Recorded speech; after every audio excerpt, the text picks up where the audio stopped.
Eu já começo com eleições 2022.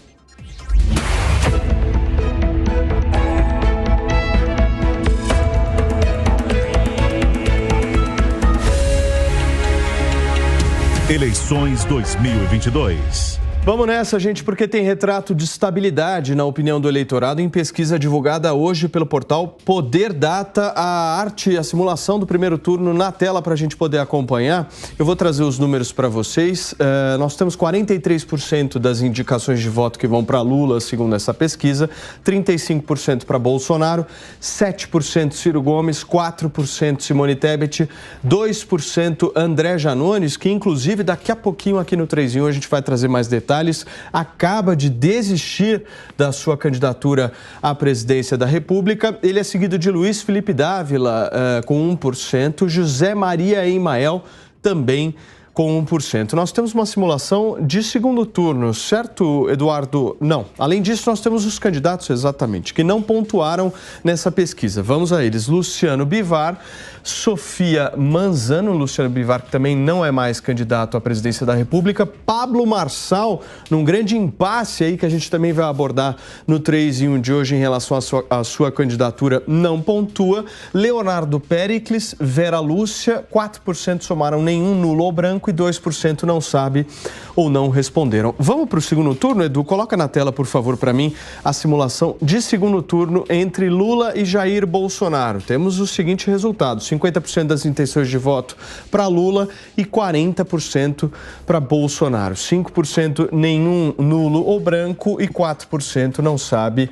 ou não respondeu. Fazendo um rápido giro aqui com vocês em relação aos fatos que aconteceram de ontem para hoje, o PT anunciou que está adiada a discussão sobre a manutenção de apoio à candidatura de Marcelo Freixo, do PSB, ao governo do estado do Rio de Janeiro. Durante uma reunião com pastores da Convenção Geral das Assembleias de Deus no Brasil, o presidente Jair Bolsonaro declarou: estou fazendo minha parte no tocante a isso, buscando impor via Forças Armadas, que foram convidadas a nós termos eleições transparentes. Falando dessa frase específica de Bolsonaro, a gente chega ao tema da enquete de hoje do nosso programa, que é justamente sobre a participação das Forças Armadas nessas eleições desse ano. Você acha que essa participação ela garante mais transparência no pleito eleitoral de 2 de outubro? Corre lá no jovempan.com.br, vota, participa no final do programa e ao longo do programa eu também vou atualizando aqui. Já temos aí um resultado de quase 400 participações, praticamente 70-30 aí, imaginando que a participação das Forças Armadas trazem maior transparência às eleições. Corre lá, jovempan.com.br, vota e eu vou atualizando todos vocês. Boa tarde com Rodrigo Constantino, Fábio Piperno, Marco Antônio, Jorge Serrão. Vamos começar com pesquisa e vamos falar também da desistência de André Janones. Consta, o que representa isso? Boa tarde, Paulo. Boa tarde a todos. E em relação ao Janones, representa nada. Ele pode ter lá mais de 1 ou 2 milhões de seguidores nas redes sociais, mas como político ele é um neófito sem público, né? Então não vai ter nenhum tipo de transferência de voto, porque ele não tem muito voto, essa que é a verdade. Em relação à pesquisa do Poder Data, eu destaco aqui a chamada do próprio Poder Data, né, dizendo: Lula tem 10 pontos sobre Bolsonaro no segundo turno. Petista tem 50 contra 40 no confronto direto. No final de junho, o placar era 52-35. O que isso quer dizer? Que de 17 pontos de diferença, caiu para 10 pontos de diferença no segundo turno, em torno de um pouquinho mais de um mês. Ora, Paulo, nada aconteceu de tão relevante assim em um mês. O que quer dizer que a metodologia é questionável, a amostra é muito pequena, ou alguns institutos estão começando a fazer aquilo que eu falei que ia acontecer, que é o famoso catch-up, para ir fechando o gap e se encontrando cada vez mais com a realidade, né? Em que pese a gente já ter falado aqui que eleição de segundo turno é outra eleição, agora já tem aí a porta-voz informal do Zé Dirceu na mídia, dizendo que o PT se prepara para segundo turno mesmo. Quer dizer, aquela coisa de já ganhou, vai levar no primeiro turno, aquilo era uma fantasia meio patética cá entre nós. Vai ter segundo turno, ao que tudo indica. Segundo turno é uma outra eleição e ninguém, à exceção do nosso querido Piperno, acredita nessa vantagem toda daquele que chega num jatinho que não se sabe o dono, em Teresina, sem público e dá uma de Dória acenando para ninguém. Piperno, Constantino está acreditando em pesquisa? Constantino acredita naquilo que lhe convém, boa tarde, inicialmente, né? Até porque, inclusive, ele pega alguns dados bastante, eu diria, organizados de forma bastante seletiva, né? O Poder Data, inclusive, de fato, ele tinha uma pesquisa no final de junho apontando 17 pontos, mas uma outra lá atrás apontava 10, né? Então, era de 10, subiu e depois voltou a cair.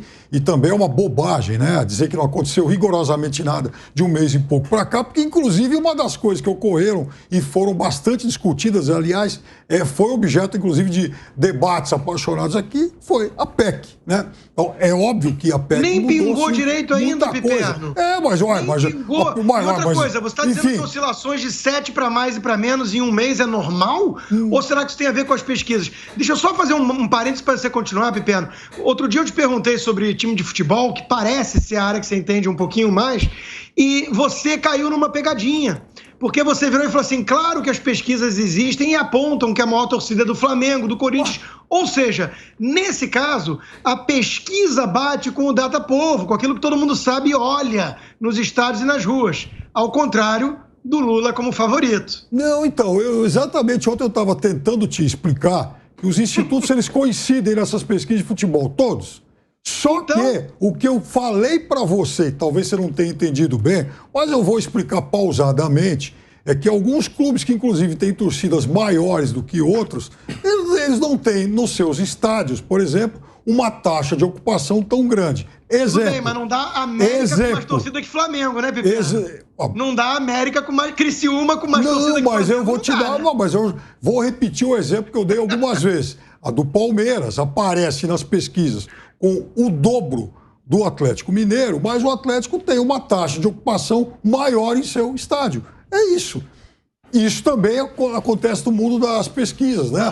Aparentemente, candidatos que talvez não estejam circulando tanto, eles têm uma preferência maior. Agora, sobre essa do Poder Data... Esse do Lula. Não, porque eu não vou assim pro achismo. Não vou nem pro achismo, nem para fazer torcida, e muito menos sou porta-voz de candidato. Eu também não sou porta-voz de candidato. Mas eu quero dizer o seguinte, eu me dei o trabalho, por exemplo, de pegar essas 3 últimas pesquisas do Poder Data, Genial Quest e o Paraná, todas que publicaram seus resultados de terça-feira para cá. Então essa última, por exemplo, dá 50-40 no segundo turno. Transformando isso em voto útil, em voto válido. E as outras, quanto que está dando no segundo turno? É muita diferença? Aí que está o negócio. No Paraná dava 9 pontos alguma coisa, na outra dava 13. Transformando isso em votos válidos para segundo turno, porque eu acredito em segundo turno, elas dão resultados muito parecidos. Todas elas na faixa, está aqui, ó, 57,95 lá na Genial Data, Lula, 55,54 Lula no Paraná Pesquisas e 55,55 essa divulgada hoje. 55,45. Oi? 45. Não, 55,45 de votos válidos no segundo turno. Transformando esse 50-40, isso em voto válido dá 55 e pouquinho. Então, isso quer dizer o seguinte, se a gente considerar essas simulações que todos eles publicaram de segundo turno, transformando isso em voto válido, está tudo muito próximo. Muito bem. Marco Antônio, boa tarde. Como é que você viu aí essa pesquisa nova do Poder Data e também as indiretas do Piperno no Twitter, né? O Piperno está dando indiretas no Twitter? Várias. Ele está mostrando os dentinhos. Vamos lá. Paulo, primeiro, boa tarde a todos. É um prazer estar com vocês, com o Piperno aqui do meu lado, claro. Constantino, Serrão e a audiência da Jovem Pan. O ponto que eu gosto de destacar e que acho que cai por terra a narrativa do Piperno é a seguinte. Na véspera da eleição, da última eleição, você tinha o Haddad ganhando pelo Datafolha, no segundo turno. Quer dizer, isso daí, de novo, a gente está fazendo uma espécie de alquimia, a gente está trabalhando com o futuro hipotético do hipotético. Existe uma assimetria informacional gigantesca hoje no Brasil. Marco, que diabos é a assimetria informacional? A maior parte das pessoas, quem está balançando no busão, quem está indo trabalhar cedo de manhã, chega em casa à noite, é bombardeada direta e indiretamente por um processo integrado de calúnia contra a presidência da República na figura do Bolsonaro. Isto acontece das 8 da manhã de um dia até as 8 da manhã do outro, é diuturno, é o tempo todo. Tadinho. E o que acontece? Não é questão de tadinho, é uma questão de apreço pela verdade. Nós aqui, pelo menos eu, Constantino Serrão, temos algum apreço pela verdade, sem nenhum tipo de cegueira ideológica. Você tem mesmo? E a questão é a seguinte, Piperno. O ambiente eleitoral talvez traga, pelo menos, uma abertura desse processo todo de difamação constante. E vai permitir alguma paridade de armas no ambiente comunicacional. É isso que se espera, pelo menos. E nesse momento, o Bolsonaro vai trazer... Não estou nem entrando no mérito das obras do Ministério da Economia, das entregas do Ministério da Economia, mas vai ser um momento onde ele vai poder, de alguma forma, apresentar o seu programa de governo, o que foi feito, todas as conquistas do governo nesses últimos anos, e que não são poucas. A gente passou por um processo de lockdown gigantesco e a gente tem ainda, né, a guerra na Ucrânia. Você vê vários países no mundo entrando numa recessão técnica e o Brasil não tem recessão técnica aqui. Pelo contrário, existe um ambiente propício para o desenvolvimento. A palestra do Paulo Guedes, a que ele deu recentemente, foi exatamente nesse sentido. Então, algumas verdades serão expostas e isso vai permear em camadas da população que ainda não estão no debate público, que não estão participando do debate eleitoral. Então, se for para levar a sério a pesquisa, e eu não levo, mas se eu levar a sério esse número, eu tenho certeza que vai acontecer uma aproximação dos candidatos na véspera do período eleitoral de 2 de outubro. Serrão, você como um bom flamenguista, me traz um panorama um pouco do estado do Rio de Janeiro, porque está tendo uma pressão muito forte nas redes sociais da militância petista, até sobre o próprio partido, justamente para que o partido fixe o apoio a Marcelo Freixo. O próprio vice-presidente do PT já recuou em relação a essa retirada aí de apoio e desistiu até o momento de não apoiá-lo, ou seja, desistiu do rompimento aí com o deputado federal. Como é que está a história lá no Rio de Janeiro e os desafios do PT nessa área do Brasil? Saudações, meus amigos e amados haters. O Rio de Janeiro é sempre um negócio à parte. O PT de lá sempre foi considerado um dos PTs mais problemáticos do país. Um mata o outro, um gosta de comer o outro. Essa briga que está acontecendo agora, ela é um reflexo de uma briga antiga pela disputa de poder dentro do partido. O André Siciliano, que foi presidente da Assembleia Legislativa, ele quer ser senador, mas um ex-petista, Alessandro Molon, do PSB, também quer ser senador. E essa disputa fica complicada. 2 petralhas não podem ocupar o mesmo lugar no espaço. Só cabe um.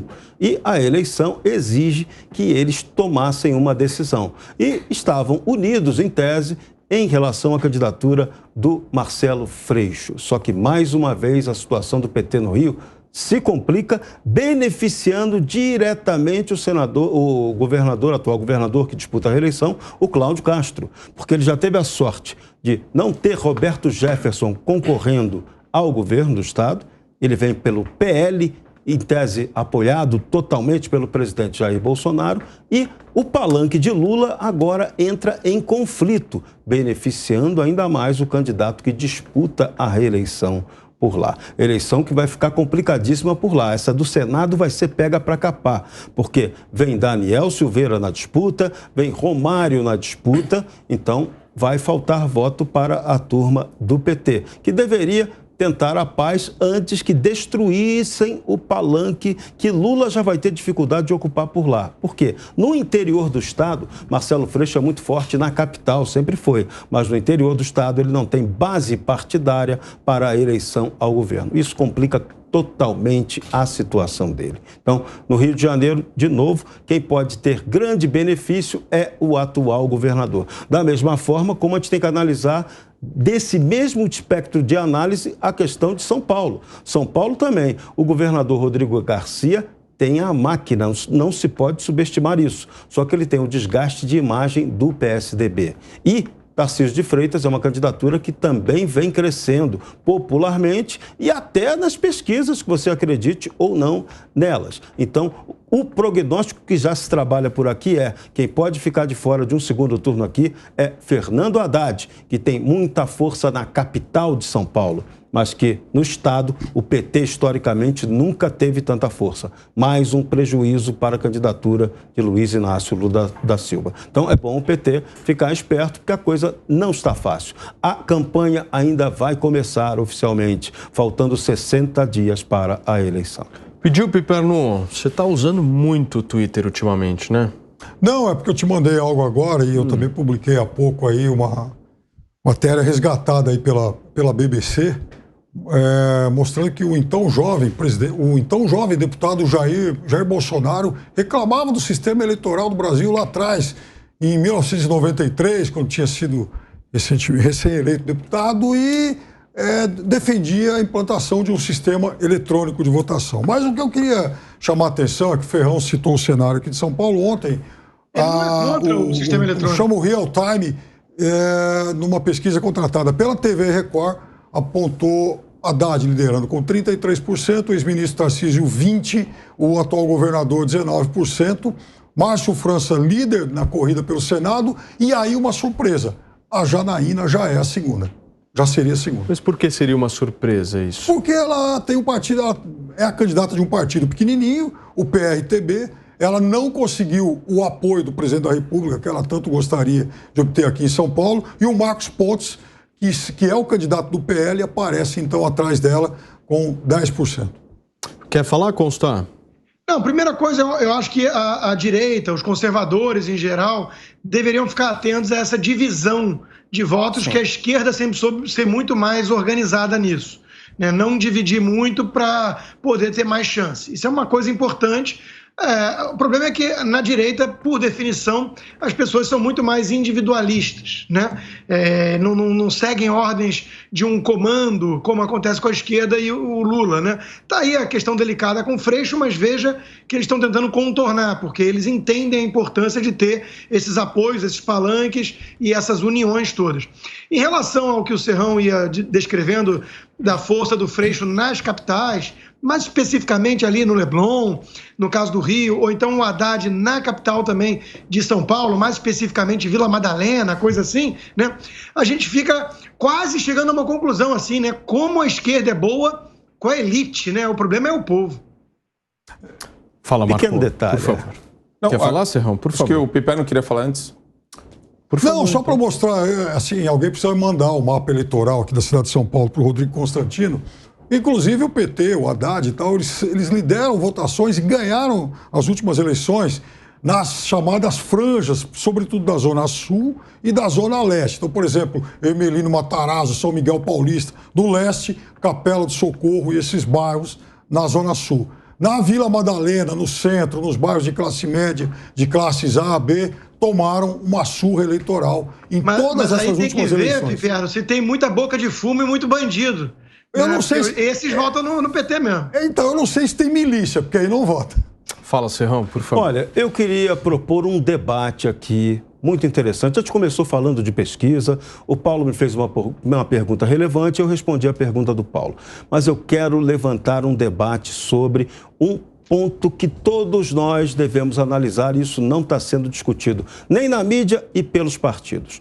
Os questionários de pesquisa. Você viu o da Genialcast? Tem 25 páginas o questionário. Olha as perguntas, veja se isso não tem um viés. Pergunta 47, olha a pergunta. Se na noite das eleições o TSE informar que o presidente Bolsonaro perdeu as eleições, você acha que ele deve aceitar a derrota e passar o poder para o presidente eleito, ou não aceitar o resultado e organizar seus eleitores para se manter no poder? Outra pergunta, 41. Nas últimas semanas, a cantora Anitta anunciou que apoiará a campanha pela eleição do ex-presidente Lula. Você já sabia dessa notícia ou só está sabendo agora? Olha o viés. Mais uma, agora dessa vez no questionário da Datafolha, que tem 11 páginas. Pergunta 11. Na sua opinião, o presidente Jair Bolsonaro vai tentar dar um golpe de Estado? Ou seja, permanecer na presidência à força, sem precisar ganhar a eleição ou não? Mas, Pergunta Serrão, 10, vamos lá, tem mais. Serrão, antes de você continuar, não fala mal da Anitta não, que agora que eu descobri que o Piperno tem um Twitter, eu reparei que ele já andou dando retweet no Molon, todo orgulhoso, porque tem o apoio da Anitta. Então tá bem, não tá cria tudo problemas certo. aí na bancada, porque tem gente que gosta da Anitta. Agora vamos lá, as perguntas aqui, ó. pensadora. Pergunta 10 do Datafolha. Em suas declarações, o presidente Jair Bolsonaro costuma fazer ataques a ministros do Supremo Tribunal Federal e do Tribunal Superior Eleitoral e ameaças sobre as eleições. Na sua opinião, isso é certo ou errado?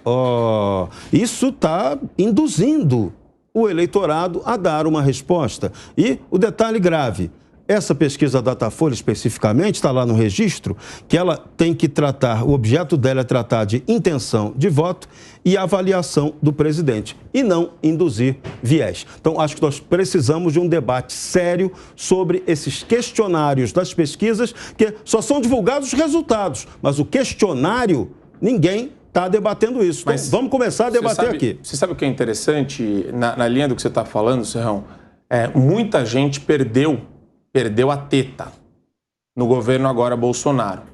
A gente vivia num ambiente de capitalismo crônico. Menos os pastores, esse tem a teta, a Bíblia e tudo calma, mais. Só para fazer o ponto. Você vai entender, acho, Piperno.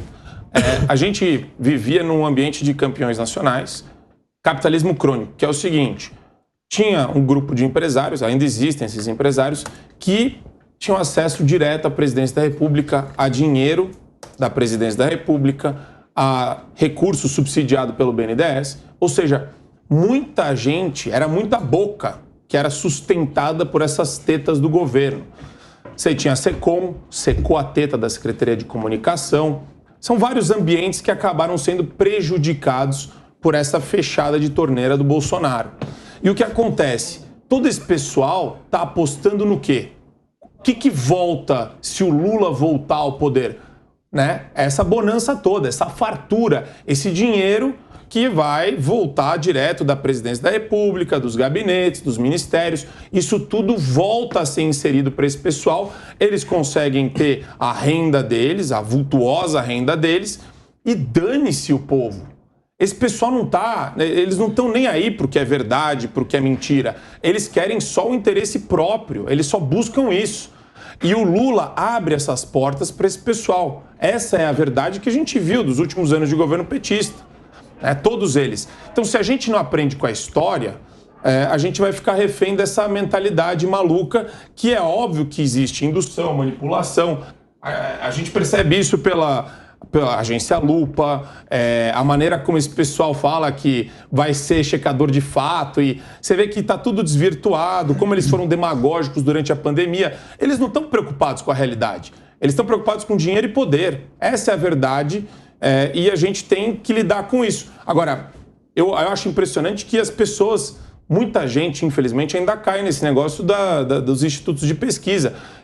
Tudo pesquisa comprada. São grupos de interesse que compram as pesquisas. Dizer, você está dizendo que patético. Todas essas pesquisas que a gente diariamente praticamente divulga são pesquisas compradas? Não, mas é comprado. Alguém paga para a pesquisa ser realizada. Não é de graça. O negócio não cai do céu, não brota da terra. Comprada, mas feita por grupos critérios científicos ou compradas... O mesmo critério científico do lockdown, Piperno. Agora, vamos lá. Bom, em primeiro lugar, a análise perfeita do Marco, só não entendi se ele chamou de capitalismo crônico. Isso. Porque... Você fez uma tradução meio esquisita do crony capitalism, que é o capitalismo camarada, né? De laços. Isso. E outra coisa é a esquerda votando, né? É uma coisa que a gente nem trouxe como pauta aqui, a esquerda votando contra a redução de privilégios das famosas saidinhas de marginal, de bandido. Quer dizer, uma vez mais, a esquerda mostrando que está sempre do lado do bandido. Essas saidinhas, como o capitão Derrite mostrou, elas são maiores do que o direito a férias dos trabalhadores desse país. Aí eu pergunto, você vai abordar no trem, no ônibus, no busum, o seu José que está indo para o trabalho, a dona Maria que está indo para o trabalho, e pergunta o que eles acham disso. Agora, tem que levar a comunicação, a informação direito. Tem que falar, você quer votar no candidato que quer manter as saidinhas desses marginais, que tem mais direitos do que vocês têm férias, ou você quer no cara que quer endurecer com essa bandidagem? Pergunta assim, na linha do que o Serrão está falando do questionário, e vamos ver a resposta.